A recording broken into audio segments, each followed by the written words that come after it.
My name is Jack Brody. Well, technically it's Jackson, but nobody's called me that since my mom stopped packing my school lunches. For the past 12 years, I've been a park ranger here at Whispering Peaks National Park. Sounds idyllic, right? Majestic mountains scraping the sky, ancient forests thick with pine and secrets, rivers carving through valleys like silver ribbons. And yeah, most days it is. Most days, my biggest concerns are reminding tourists not to feed the bears, dealing with the occasional lost hiker, or patching up a section of trail washed out by spring melt. It's a job that demands self-reliance, a cool head, and a deep respect for the power and indifference of nature. Turns out those skills translate surprisingly well to other situations. Whispering Peaks is huge. Over 800,000 acres of rugged, unforgiving wilderness sprawled across 3 counties. We've got the main visitor center down near the south entrance, a couple of smaller ranger stations scattered deeper in, and miles upon miles of backcountry accessible only by foot or horseback. My station, Outpost 3, is nestled near Blackwood Lake, about 20 miles of winding dirt road from the nearest paved highway. It's isolated, sure, but that's part of the appeal. Mostly, it's just me, my standard issue Forest Service truck, a cabin that smells perpetually of wood smoke and coffee, and the crackling voice of Sarah Chen back at Central Dispatch. That particular morning started like any other late September day in the Rockies. A crisp chill in the air hinted at the coming winter, painting the aspen groves in fiery shades of gold and orange against the deep green of the pines.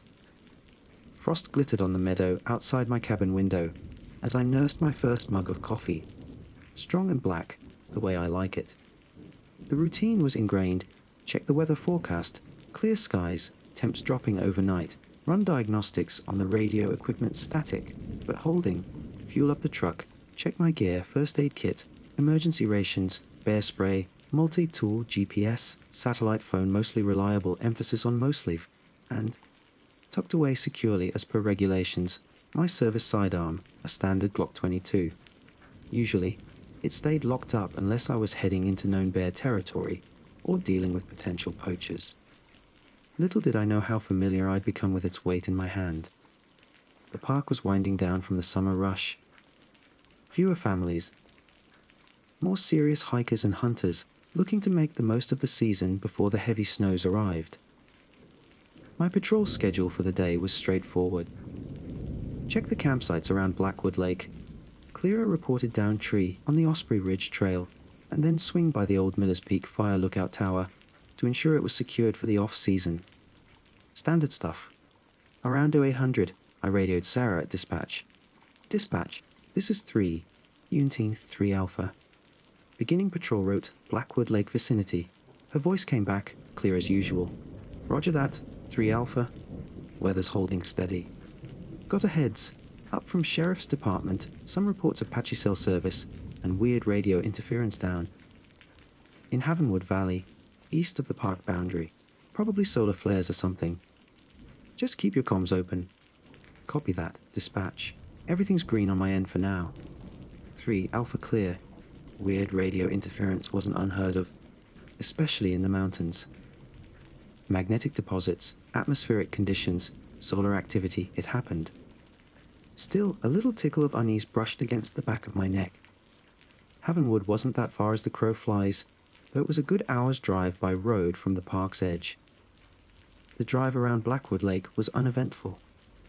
A few campers packing up, bundled against the morning chill, waving sleepily as I passed.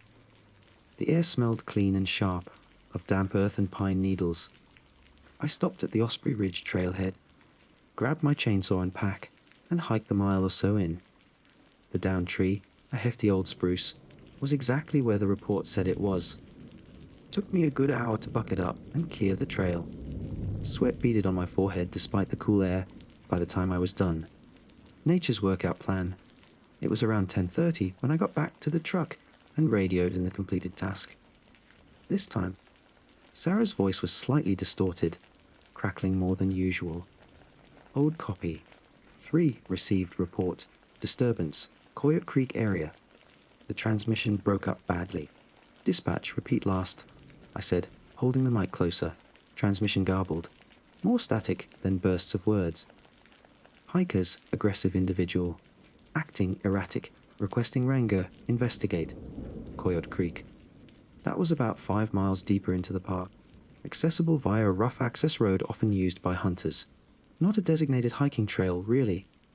Aggressive individual. Could be anything. Someone drunk, someone on drugs. Maybe a mental health crisis exacerbated by the isolation. It happened. Copy, dispatch. I replied, hoping she could hear me clearly. Understood. Proceeding to Coyote Creek Access Road. ETA approximately 30 minutes. 3 Alpha. The response was just a burst of static. I tried again. Dispatch, confirm you copied. Silence, then a faint. Roger. 3, before it cut out completely. Okay. Comms were definitely getting worse. Solar flares, maybe. Or something else. That tickle of unease returned, stronger this time. I checked the satellite phone. Searching for network. Great. The drive to the Coyote Creek Access Road took me further away from my station and any semblance of civilization. The dirt track was rutted and overgrown, scraping the underside of the truck. Thick forest pressed in on both sides, the canopy overhead darkening the path, even in the late morning sun. It felt quiet. Too quiet. Normally, you'd hear birds, the chatter of squirrels, the rustle of unseen things in the undergrowth. Today, it was just the engine's rumble and the crunch of tires on gravel. An unnatural stillness had fallen over the woods. I parked the truck where the access road petered out into a barely discernible footpath. According to the fragmented report, the incident was somewhere along the creek itself, maybe half a mile in. I grabbed my pack, checked the bear spray on my belt, and hesitated for a second before unlocking the gun case and strapping the Glock onto my hip. Better safe than sorry when dealing with an unknown, potentially aggressive individual in the middle of nowhere. The air here felt colder, heavier. The silence was unnerving. No birdsong. No insect buzz. Just the whisper of the wind through the high pines and the gurgle of Coyote Creek somewhere ahead. I moved cautiously down the path, scanning the trees, listening intently. Every snapped twig under my boots sounded like a gunshot in the oppressive quiet. After about 10 minutes, I smelled it. Faint at first, then stronger. Copper. Metallic and sharp. Blood.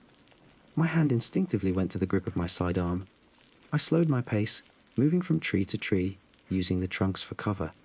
Then I heard it. A low sound, guttural and wet. Like an animal choking, or something worse. It wasn't a cry of pain, not exactly. It was rhythmic, punctuated by tearing, ripping noises. My heart hammered against my ribs. I peered around the thick trunk of an ancient cedar. The creek was just ahead, shallow and clear, tumbling over smooth grey stones. On the opposite bank, partially hidden by ferns, was a scene that stopped the air in my lungs. There were 2 figures. One was lying face down in the shallows, backpack still strapped on, dark hair fanned out in the water, a widening pool of crimson blooming around them. The second figure, oh God, the second figure was hunched over the first. It wore hiking clothes, gore, text jacket, sturdy boots, but it was moving with jerky, unnatural motions. It was making that awful, wet, choking sound. And it was feeding. Tearing strips of flesh from the back and neck of the downed hiker with stained hands and teeth. Bile rose in my throat. This wasn't a bear attack. This wasn't a drunk. This was madness. Pure, horrific madness. Hey, I shouted, my voice hoarse, cracking. Step away! Step away from them! Park ranger! The hunched figure froze. Slowly, agonizingly slowly, it turned its head. The movement was wrong, disjointed, like a puppet with tangled strings. And the face, it was a person, maybe male, mid-40s, but something was terribly wrong. The skin was pale, waxy, tinged with a greyish, blue hue around the lips and eyes. The eyes themselves were milky, unfocused, yet fixed on me with a terrifyingly blank intensity. Blood and gore smeared its chin and chest. It didn't react like a normal person, caught doing something horrific. No shock, no fear, no attempt to explain or flee. It just stared. Then it opened its mouth, revealing teeth stained dark red, and emitted a low, ragged moan that scraped raw against the silence. It pushed itself up, stumbling slightly, never taking those dead eyes off me. "Sir, I need you to put your hands up and step away," I commanded, drawing my Glock, the familiar weight suddenly feeling alien and insufficient. My training kicked in, assess the threat, maintain distance, issue clear commands. But my training hadn't covered this. The figure ignored my command. It started moving towards me, shuffling through the shallow creek, its steps clumsy but relentless. Water sloshed around its boots. The jerky movements, the vacant stare, the utter lack of response to my presence other than primal, predatory focus. It wasn't human. Not anymore. Stop right there! "This is your final warning," I yelled, my voice shaking despite myself. My finger tightened on the trigger. I didn't want to shoot. Use of lethal force was a last resort, drilled into us endlessly. But this thing, it wasn't stopping. It lurched out of the creek onto my side of the bank, maybe 15 yards away now. Faster than I expected, its arms reached out, fingers crooked like claws. That horrible moan intensified into a rasping snarl. Bear spray. Maybe that would work. Fumbling slightly, I holstered my pistol and ripped the canister from my belt. Safety off. I aimed and fired a long burst directly into the figure's face. The orange cloud hit it dead on. A normal person, even hopped up on PCP, would be screaming, clawing at their eyes, incapacitated. This thing, it barely flinched. It swiped a hand vaguely at its face, smearing the orange irritant along with the blood. But it didn't stop. It didn't even slow down. It just kept coming, moaning that awful, soul-chilling sound. Panic flared, cold and sharp. Bear spray didn't work. Commands didn't work. This wasn't a person I could reason with or subdue. It was something else. Something broken and hungry. I dropped the useless canister, drew my Glock again, the metallic click echoing in the dead air. Stop! Don't make me do this! It was 10 yards away. 5. Its breath rasped, smelling faintly of decay beneath the coppery tang of blood. Its milky eyes seemed to bore right through me. There was no choice. Training, survival instinct, sheer terror, it all converged in one moment. I aimed center mass, just like we were taught, and fired. Crack! The shot slammed into its chest. It staggered back a step, the impact visible, but it didn't fall, just kept coming. Crack! Another shot, slightly higher. Still, it advanced, arms outstretched, that horrifying moan never ceasing. Crack! 2 more rounds, rapid succession. One hit the shoulder, spinning it slightly. The other struck the chest again.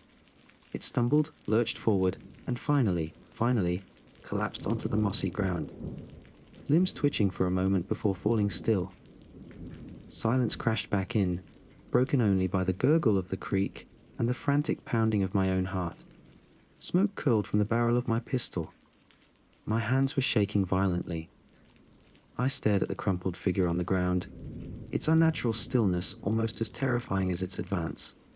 What was that? I kept my weapon trained on the body, scanning the surrounding woods, my breath coming in ragged gasps. Was it alone? Was the first victim? Was it going to get up too? Slowly, cautiously, I approached the downed figure. The milky eyes stared sightlessly at the canopy. Blood pooled sluggishly from the bullet wounds in its chest. It looked dead. But the way it had taken those hits, the way it had moved, I forced myself to look back at the creek, at the first victim lying face down in the water. Bile surged again. I had to check. Had to be sure. Protocol demanded it, even if every nerve screamed at me to run.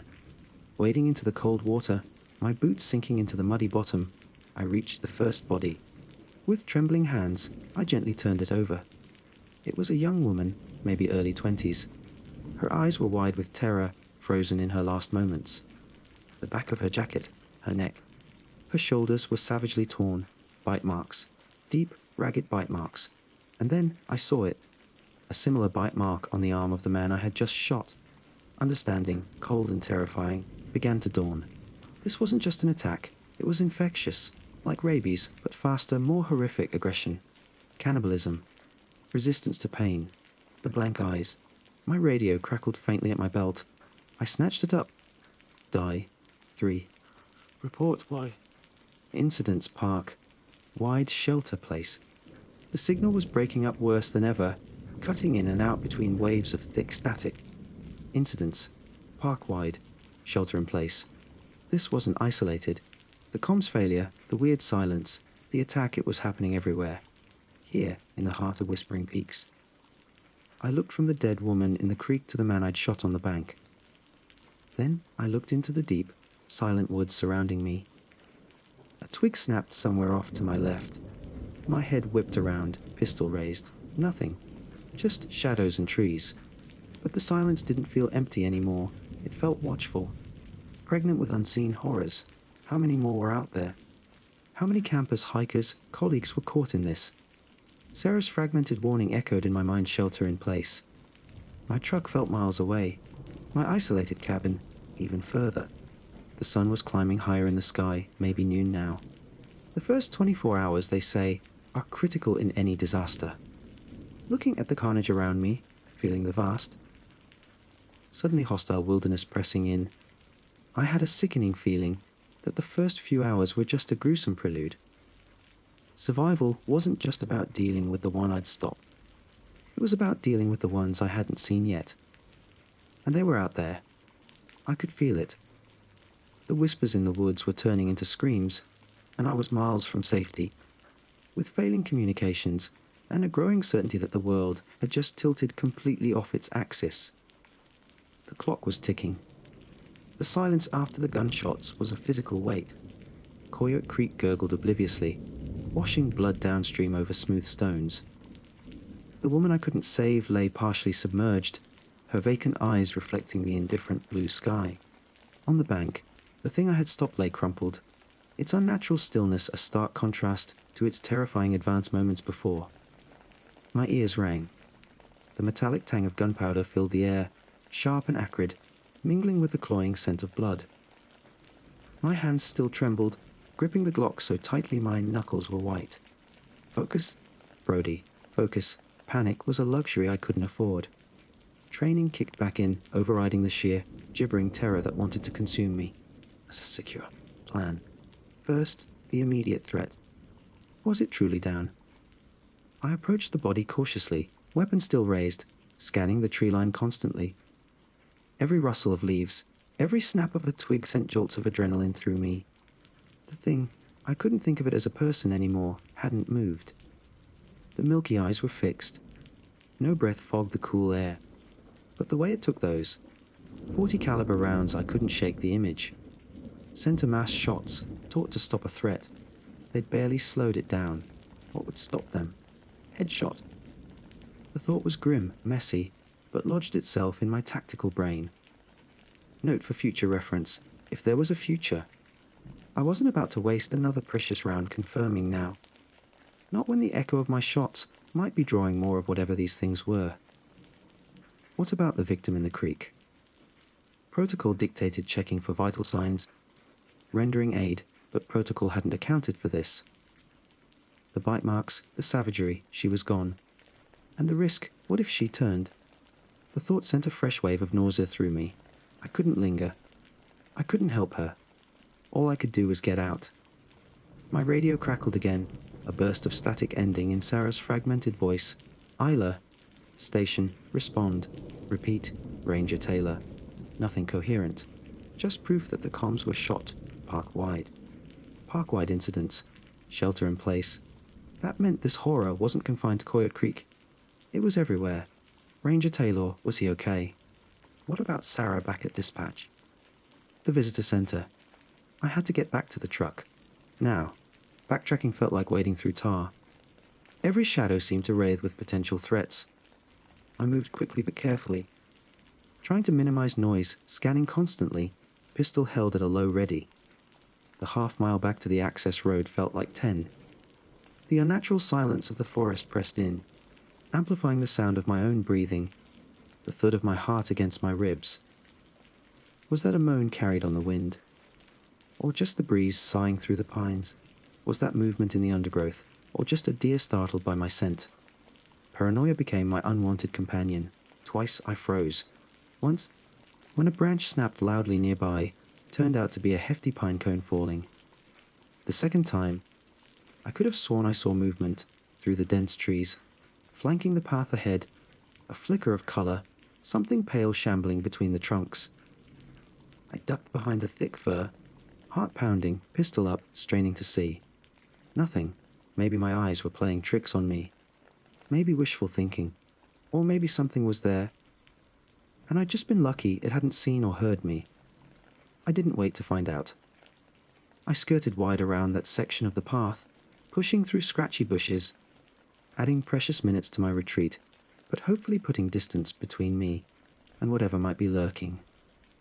Finally, through the trees, I saw it, the familiar Forest Service green of my truck. Relief washed over me, so potent it almost buckled my knees. I broke into a clumsy run, stumbling over roots, bursting out onto the gravel track where I'd parked. I yanked the door open, threw my pack onto the passenger seat, and slid behind the wheel, slamming the door shut and hitting the locks. The thunk echoed in the sudden metallic safety of the cab. For a moment, I just sat there, hands gripping the steering wheel, forehead pressed against it, gasping for breath. Safe. Relatively safe. But the image of the creek, the blood, the eyes, it was burned into my retinas. Okay? Breathe. Think. Comms first. I grabbed the radio handset. Dispatch. This is 3. Alpha. Do you copy? Static. Only static. Tried different channels. Nothing the satellite phone. Still searching for network. Complete communication blackout. I was well and truly alone. Right. Options. Sarah's broken message, shelter in place. Where? Here? No, too exposed. The truck was mobile, but it wasn't a fortress. The visitor center. It was miles away, back towards the park entrance. There'd be more people there, rangers, staff, maybe some remaining tourists. More people meant potential help, resources, information. But it also meant more potential infected. If this was park-wide, the visitor center could be a chaotic nightmare. A death trap. What about my station? Outpost 3. It was deeper in, maybe 10 miles from here, following the main park road, and then the spur road to Blackwood Lake. It had sturdy log walls, limited windows, basic supplies, food, water, more ammo for the Glock, a shotgun, a first aid kit more comprehensive than the one in my pack. It was familiar territory. I knew the layout, the surrounding terrain. But it was isolated. If things went bad, there was no easy escape, no backup. Shelter in place. My place was Outpost 3. It felt like the least bad option. Head for the known, try to secure it. Use it as a base to figure out what the hell was going on. It was a gamble, but staying put or driving towards the unknown chaos felt worse. Decision made. I took a long pull from my canteen, forced down a dry energy bar from my pack, and checked the Glock. 4 rounds fired. 16 left in the magazine, plus 2 full spare mags in my pack. Not nearly enough if things got hairy, but better than nothing. The shotgun at the cabin suddenly seemed like a very good idea. I started the engine, the rumble reassuringly normal in a world gone mad. Putting the truck in gear, I carefully navigated the rough track back towards the main park road. The suspension groaned, branches scraped against the side panels. My eyes scanned the woods relentlessly. It didn't take long. As I rounded a sharp bend, something was in the middle of the track. An elk. Or what used to be an elk. It lay on its side, steam rising faintly from its torn, open carcass in the cool air. Its belly had been ripped open, entrails spilled onto the dirt. Buzzing flies already swarmed the wound. But there was no predator in sight, no bear, no wolf pack. Just carnage, and bite marks. Vicious, tearing bite marks on its neck and flank, unnervingly similar to the ones on the woman at the creek. Could these things hunt animals too?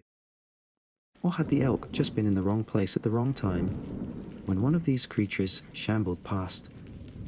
The implications were chilling. This wasn't just contained to humans. The entire ecosystem could be collapsing. I eased the truck past the carcass, the tires crunching sickeningly close to the spilled gore. My stomach churned. Keep driving. Just keep driving. Reaching the main park road felt like a small victory. It was paved here, wider. I turned left, heading deeper into the park, towards Blackwood Lake and Outpost 3. This stretch of road was usually quiet, winding through dense forest and occasional scenic overlooks. Today, The silence was absolute. No cars passed me going the other way. No RVs lumbered along. Nothing. Then I saw it. Ahead, pulled haphazardly onto the shoulder, was a minivan. Late model blue, family vehicle. The driver's side door was wide open, swinging gently in the breeze. There was nobody inside. My gut clenched. I slowed the truck, approaching cautiously. Should I stop? Investigate? Protocol said yes. Check for stranded motorists, offer assistance. But protocol was written for a different world. Stopping felt incredibly risky. As I drew alongside, I saw why the door was open. The inside of the minivan was chaos. Belongings strewn everywhere, kids' toys, empty snack wrappers, a map, and blood. Streaks of it on the dashboard. Dark stains soaking into the upholstery of the driver's seat and the passenger seat next to it. A small, stuffed bunny lay on the floor, smeared with crimson. No bodies. Just the blood and the chilling emptiness. Where did they go? What happened here? Did they run? Did they get taken? Did they change? I didn't stop. I couldn't. Pressing down on the accelerator, I sped past the abandoned minivan, the image of that blood-stained bunny searing itself into my mind alongside the horrors at Coyote Creek. This was bad. This was really bad. How many others? How many families caught unaware? The 10 miles to the turn off for Outpost 3 were the longest of my life. Every shadow held a threat. Every bend in the road promised a potential ambush. My grip on the steering wheel was white, knuckled, my eyes constantly scanning the ditches, the trees, the road ahead. Finally, the familiar sign, BRKWUT Akigur Agiar Sted Owen 2 Melis. I made the turn onto the narrow dirt road leading to my outpost. It felt like entering the final act. This was it. Either safety or another confrontation. The road to the lake was usually peaceful, offering glimpses of the water through the trees. Today, it felt menacing. The silence here was, if possible, even deeper. No boats on the lake, no fishermen on the shore. The small public campground I'd checked just hours before looked deserted from a distance. As I got closer to the cabin, my heart hammered. Please be okay. Please be empty.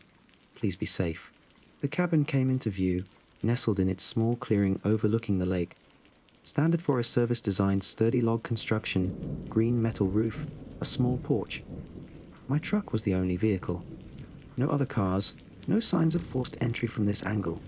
The windows were dark, intact. The door was closed. It looked normal. Deceptively normal. I killed the engine about 50 yards away, letting the sudden silence rush back in. Normalcy felt suspicious now. Was it too quiet? Or was I just projecting my own fear onto the scene? I sat there for a full 5 minutes just watching, listening, scanning the tree line around the clearing, the windows of the cabin, the porch. Nothing moved. No sounds beyond the gentle lap of water on the lake shore somewhere below. Okay, if I was going to do this, I needed to be smart. Can't just stroll up to the front door. Need to approach tactically. Check the perimeter. Look for any signs of disturbance, tracks, anything out of the ordinary. My gear was in the truck, but the real prize, the shotgun, was inside the cabin. Along with food, water, shelter. It was the objective. Slipping the Glock from its holster, I chambered around, the snick sound loud in the enclosed cab. I took another deep breath, the air tasting cold and metallic with fear. This was it. Time to check my sanctuary. Time to see if home was still home, or if the nightmare had gotten here first. Easing the truck door open as quietly as possible, I stepped out into the unnerving silence of the late afternoon. The sun was beginning to dip towards the western peaks, casting long, distorted shadows across the clearing. Another hour or two, maybe until dusk, and then night. Whatever horrors lurked in the daylight, night would make them infinitely worse. I had to get inside now. But the cabin stood there silent, inscrutable, possibly hiding safety, possibly hiding death. My first 24 hours weren't over yet, not by a long shot. And the next few minutes felt like they could determine whether I'd even see the end of them. Pistol raised, I began my cautious approach towards Outpost 3. The 50 yards between my truck and the cabin door felt like a mile-long minefield. Every instinct screamed at me to sprint, to get inside the relative safety of those log walls. But the eerie stillness, the way the setting sun painted long, distorted shadows across the clearing, it demanded caution. Panic gets you killed. Rushing gets you killed. I forced myself to move deliberately, Glock held ready, finger resting alongside the trigger guard. I didn't go straight for the front porch.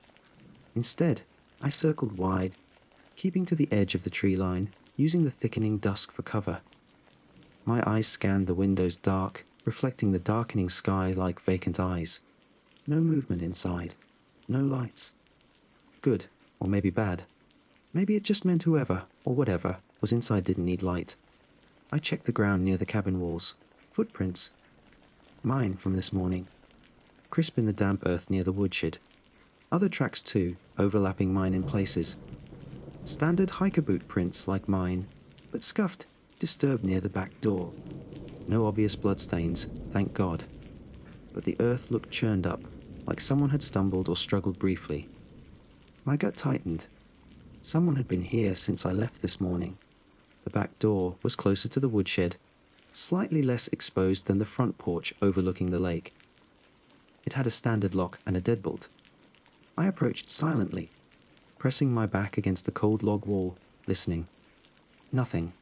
Just the faint lap of water on the distant shore and the sound of my own blood rushing in my ears. Key in the lock. My hand trembled slightly as I turned it. Click. Then the deadbolt. Clunk, deeper, more resonant. Okay, door unlocked. Now the hard part. I nudged the door open a crack with my boot.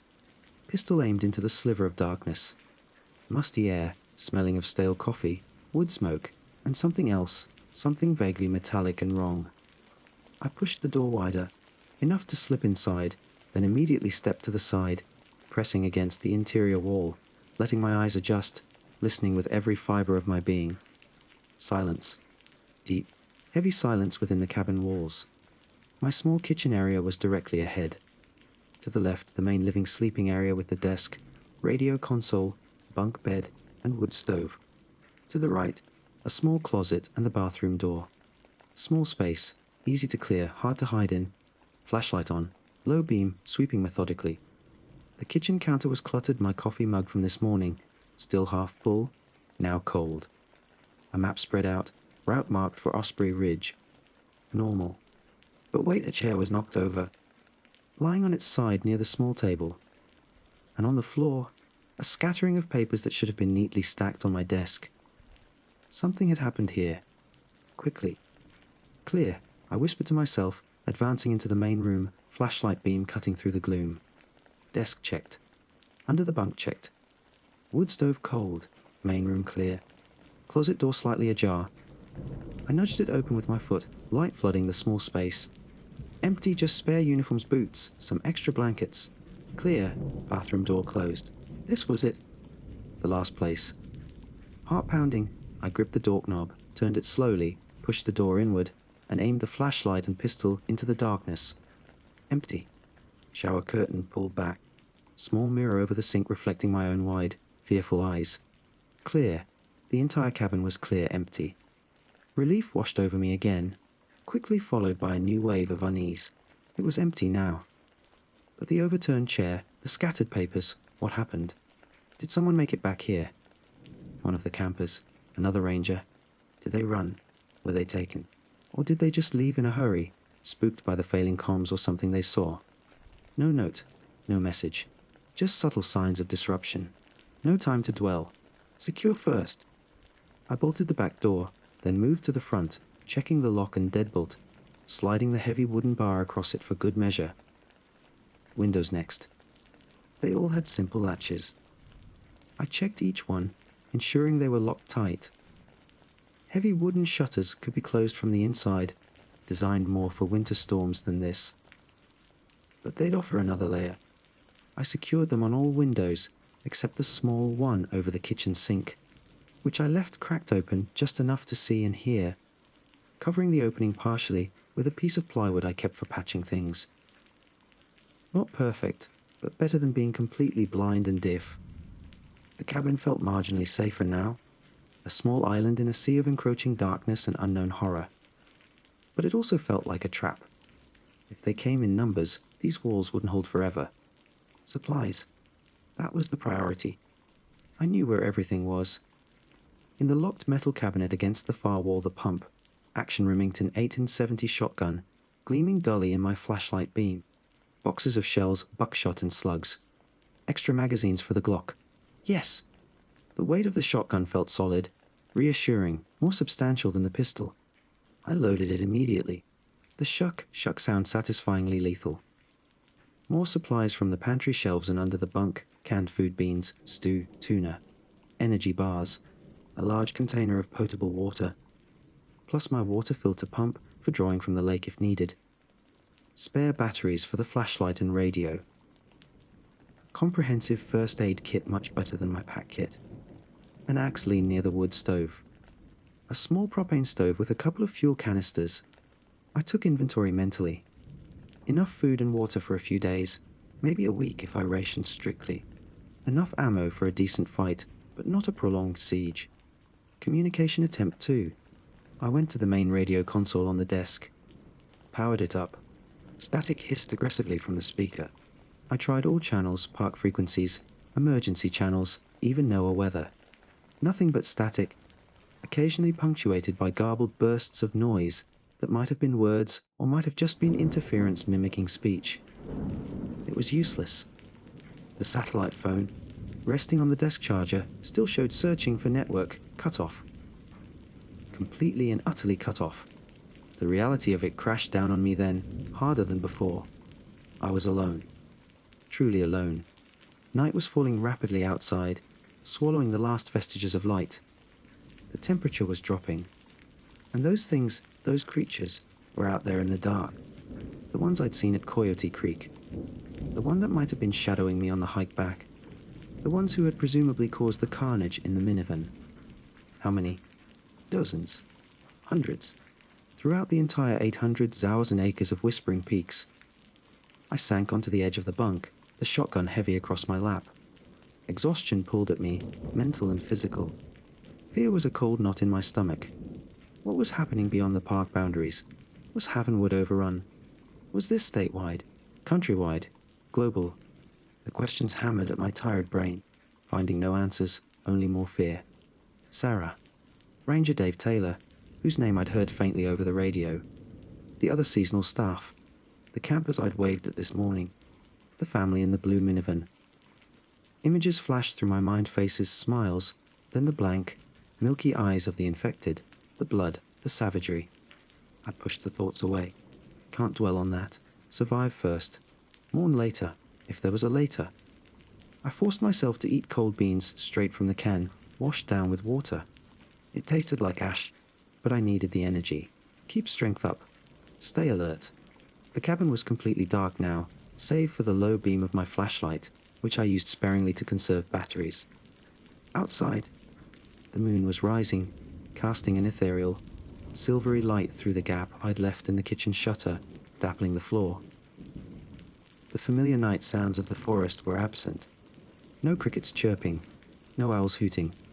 Just the wind, whispering through the pines like a malevolent secret, and the occasional lap of water from the lake. An empty, waiting silence. It couldn't last. Around 200 hours, maybe 3 hours after I'd secured the cabin, I heard it. Faint at first. A scraping sound, like fingernails on wood, coming from the front porch. I froze, every muscle tensed. Shotgun up, safety off. I doused the flashlight, plunging the cabin into near total darkness, relying on the weak moonlight filtering through the kitchen window slit. I moved silently towards the front door, pressing my ear against the rough wood. Scrape. Thump. Something was bumping against the door. Clumsily, mindlessly. Then, a low moan. That same ragged, guttural sound I'd heard at Coyote Creek. It vibrated through the solid wood, chilling me to the bone. One of them, it had found me. Maybe drawn by the truck, maybe just wandering. Or maybe the light I'd used earlier. I peered through the peephole. A distorted figure stood on the porch, silhouetted against the moonlit clearing. It was tall, lanky, dressed in what looked like fishing gear. Its head lolled at an unnatural angle as it bumped its shoulder against the door again. Thump. It moaned, a long, drawn-out sound of pure emptiness. Just one. It looked like it. Could I wait it out? Hope it wandered off. Risky. What if it drew others? What if it found a weakness? And that sound it grated on my nerves, fraying my already thin control. No. Neutralize the threat. Quickly. Quietly if possible, but that wasn't an option here. I backed away from the door, raised the Remington, took aim at the center of the wooden panel where I judged its chest to be. Deep breath. Exhale. Squeeze the trigger. Boom. The roar of the 12-gauge slug hitting the door was deafening in the confined space. Splinters flew inwards. The slug punched clean through the thick wood. I heard a wet impact, a choked off groan, and then a heavy thud as the figure collapsed on the porch outside. Silence again, ringing an absolute. My ears screamed. Acrid call-out filled the air. The recoil had slammed the shotgun butt hard into my shoulder. Did it work? Was it down? I waited, heart hammering, listening intently. No movement. No sound from the porch except the wind. Slowly, carefully, I approached the door again. The slug had punched a ragged hole through the wood at chest height. I peered through it. On the porch, illuminated by the moonlight, lay the figure, unmoving. A dark, spreading stain blossomed on its fishing vest. It looked down. Permanently, one down. But the cost, the shotgun blast. It echoed through the silent night like a dinner bell. Anyone or anything within miles would have heard that. If there were more out there, they knew where I was now. They knew someone was here. Someone alive. The fragile sense of security the cabin offered shattered. It wasn't a sanctuary, it was a beacon. I was trapped in a small wooden box, surrounded by darkness, and I had just announced my presence to every monster lurking in the night. Checking the reinforced door, glancing nervously at the shuttered windows, shotgun held tight, I backed away into the center of the room. The first night of the outbreak had truly begun, and the siege of Outpost 3 was underway. How long until the next one arrived? And how many would there be? The long, dark hours stretched before me, promising nothing but fear and the desperate fight for survival. The 24-hour mark was still hours away, somewhere in the grim light of the coming dawn, assuming I lived to see it. The shotgun blast's echoes seemed to hang in the night air forever, a brutal announcement shattering the deceptive peace. My ears rang with a high, pitched whine, gradually fading back into the heavy, watchful silence.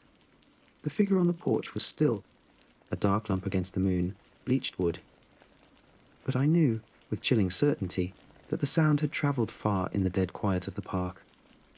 I hadn't just killed one, I'd invited more. Adrenaline surged, temporarily pushing back the bone, deep exhaustion that had been creeping in. I reloaded the shotgun, shuck, the sound both menacing and reassuring. Ammo check. 4 slugs left in the tube, plus the box of buckshot and slugs nearby. 2 full mags for the Glock, plus whatever was left in the one currently loaded, maybe 12, 13 rounds. Not enough. Not nearly enough for a sustained fight. Every shot had to count. The hours that followed were the longest, most terrifying of my life.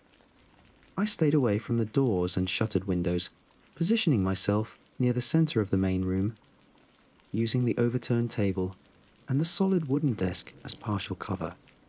My senses strained in the darkness, interpreting every creak of the cabin settling, every gust of wind sighing outside, as a potential approach.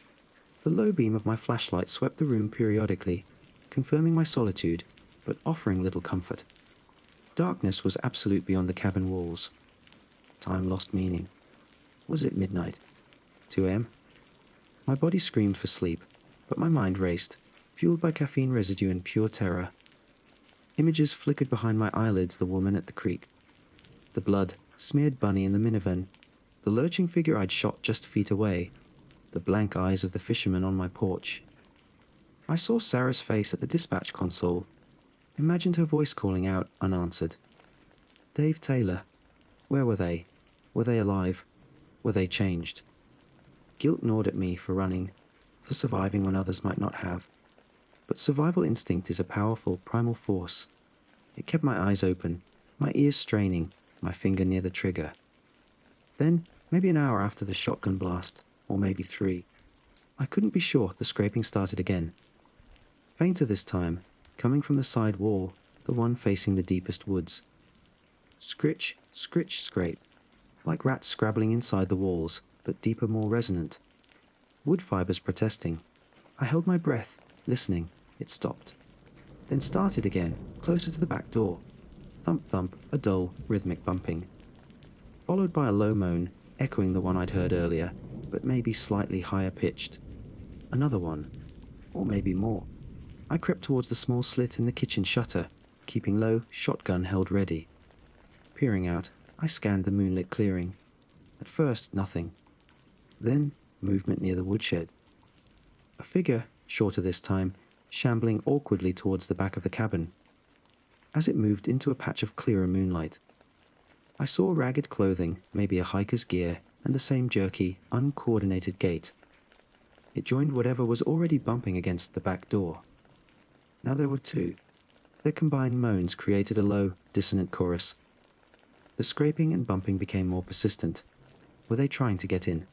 Did they smell me? Sense life inside? Or were they just drawn to the structure, mindlessly probing for entry like insects bumping against a window pane? I couldn't risk another shotgun blast, unless absolutely necessary. The noise was too dangerous. Could I wait them out, maybe? But the sound, the constant, low-level assault on the cabin walls, it was unnerving, a steady erosion of my sanity. Yuck! A louder noise from the front. I spun around, heart leaping into my throat. Silence. Then, a splintering sound near one of the front windows.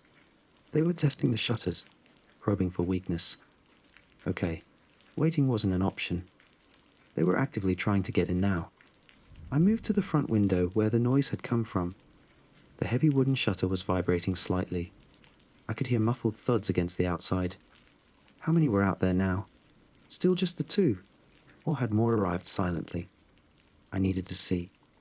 Risking exposure, I went back to the kitchen slit. Scanning the clearing again, yes. There, a third figure had emerged from the trees near the lake shore.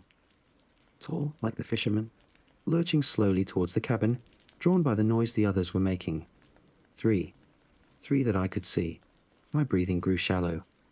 3 against 1, with limited ammo and flimsy wooden shutters as my only real defense beyond the log walls themselves. Think, Brody, think. Don't waste ammo. Make them come to the weak points. The doors. The windows. One of the creatures at the back let out a louder, more guttural roar, followed by a heavy thump against the door. It sounded angry somehow. Frustrated. I decided. Back door first. It felt less sturdy than the front. I braced myself near it, shotgun aimed. If they broke through, more thumping, scraping. Then silence from the back. Had they given up? Moved on? No such luck. The noises started at the front again, louder this time. Z-Jones concentrated on the front door and the window next to it. Shirake! A piece of the shutter splintered inwards, showering the floor near the window. A pale, grasping hand reached through the gap, fingers clawing at the air. I reacted instinctively, raised the shotgun, aimed at the reaching hand, and fired. Buckshot this time. Bo, the roar filled the cabin again. The hand vanished. A high-pitched, inhuman shriek echoed from outside, quickly cut off. Splinters and dark flecks of blood sprayed inwards through the damaged shutter. One less, maybe? How many were left? 2. More. The assault intensified. Thudding against the front door, clawing at the damaged shutter. They weren't deterred by the gunshot. They seemed enraged by it. Or maybe drawn by the fresh scent of blood. My shoulder throbbed from the recoil. My ears rang again. Ammo check 3 slugs, maybe 6 or 7 buckshot shells left. Pistol ammo dwindling. This wasn't sustainable. Panic began to claw its way up from my stomach. I was trapped, surrounded. They would get in eventually. The doors would splinter. The shutters would fail. And then stop it. Focus. Survive until dawn. Just survive until dawn. Light might deter them. Light might give me an advantage. How many more hours? 3, 4. An eternity. I spent the next hour in a state of hyper, vigilant terror. Moving between the front door and the damaged window. Listening, waiting. The remaining creatures sounded like 2, maybe 3 kept up their relentless, mindless assault.